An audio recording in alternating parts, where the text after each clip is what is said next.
দাজ্জাল হঠাৎ করে আসবে না। দাজ্জাল আসার আগে দাজ্জাল আগমনের ক্ষেত্র আর প্রেক্ষাপট তৈরি হবে।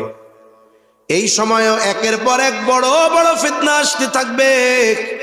সাধারণ মানুষের জন্য হক বাতিল আর সত্য মিথ্যা পার্থক্য করা কঠিন হয়ে যাবে।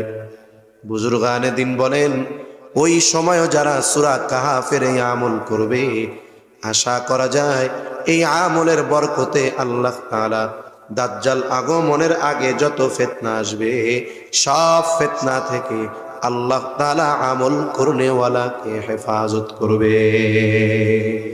ফায়াকুলা রব্বি লাউলা আখখারতানি ইলা আজালিন করিব ফাআসাদ্দাক ওয়া আকুম মিনাস সালিহিন।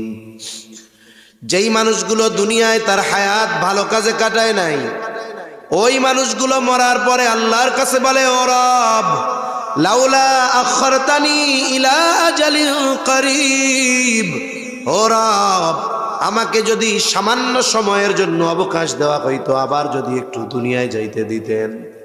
লাউলা আখখারতানি ইলা আজালিন করিব ফাআসাদ্দাক ওয়া আকুম মিনাস সালিহিন। ও রব, আমি যা সাদকা করতাম, ভালো কাজ করতাম, আপনি তো আমারে সম্পদ দিয়েছিলেন, ওই হায়াতে আমি সম্পদ ভালো কাজে ব্যয় করি নাই।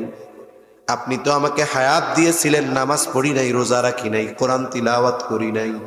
ও রব, একটু যদি সুযোগ দিতেন, এইবার দুনিয়ায় গিয়া সাদকা করতাম, ভালো কর্ম যারা করে সৎকর্মশীলদের অন্তর্ভুক্ত হয়ে যাইতাম, নামাজি হয়ে যাইতাম, আবেদ হয়ে যাইতাম, জিকির করনেওয়ালা হয়ে যাইতাম, কোরআন তিলাওয়াতকারী হয়ে যাইতাম। বলেন তো, যত আবেগ আর দরদ নিয়ে আল্লাহ তাআলার কাছে ফরিয়াদ করুক না কেন, আল্লাহ তাআলা একটা সেকেন্ডের জন্য দুনিয়ায় আসার সুযোগ দিবে নাকি? মনে রাখতে হবে, সময় বড় দামি। আল্লাহর কাছে একটা সেকেন্ডও ফরিয়াদ করে পাওয়া যাবে না। অথচ যেই হায়াত বা যেই সময়ের জন্য মানুষেরা মরার পরে কামনা করবে, বলেন তো সেই হায়াত এখন আমাদের কাছে আছে না নাই? অথচ একটু চিন্তা করা দরকার, ওই বস্তুর মূল্য তারা মরার পরে বুঝতে পারছে। আমি আপনি বেঁচে আছি বিধায় হায়াতের মূল্য বুঝি না।